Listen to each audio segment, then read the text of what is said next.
네, 검찰 안에서도 한동훈 후보자 지명에 대한 여러 반응들이 나오고 있습니다. 법조팀의 박사라 기자가 나와 있습니다. 일단 검찰 내부 분위기는 이따 들어보고요.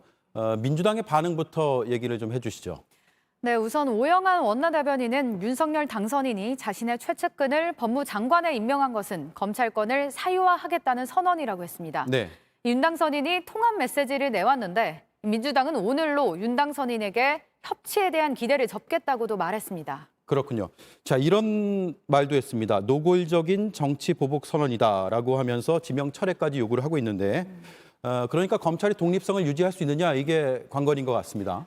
네, 그렇습니다. 윤 당선인의 최측근 검사를 법무장관에 앉혀서 검찰을 틀어주려는 것 아니냐는 겁니다. 한 검사장도 그런 부분을 의식을 해서 오늘 수사 지휘권을 행사하지 않겠다고 공언을 했는데요.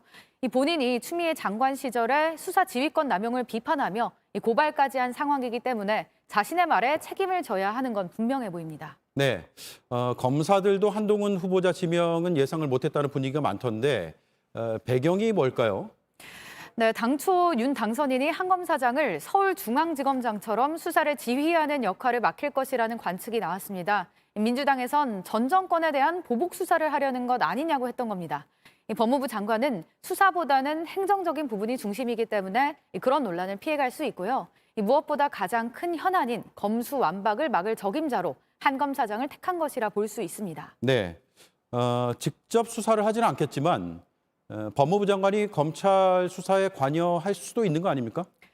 네, 윤 당선인은 법무장관의 수사 지휘권을 없애겠다고 공약을 했습니다. 법무부 장관은 검찰의 인사권을 쥐고 있는데요. 현 정부 하에서도 정권 수사를 한 검사들이 지방으로 좌천되는 일이 있었습니다. 인사를 통해 검찰을 사실상 통제할 수 있는 겁니다.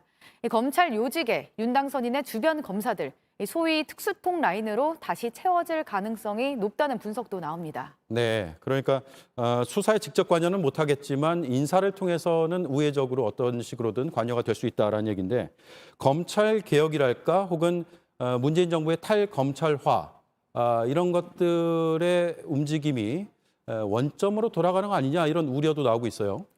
일단 법무부에 다시 검사 출신들이 많이 들어설 거라는 건 이미 예상이 되는 부분입니다. 인수위에서도 탈검찰하는 수정이 필요하다는 분위기입니다. 검수완박과 관련해서는 민주당과 격렬한 충돌이 있을 것으로 보입니다. 다만 한 차장검사는 한동훈 법무장관 임명은 민주당에게 전쟁을 하자고 선전포고를 한 것이나 다름없다며 검수완박의 미온적인 정의당까지 오히려 뭉치게 하는 역효과를 부를 수 있다. 이런 의견이 검찰 내에서 나오고 있다고도 했습니다. 그렇군요. 알겠습니다. 박사라 기자였습니다.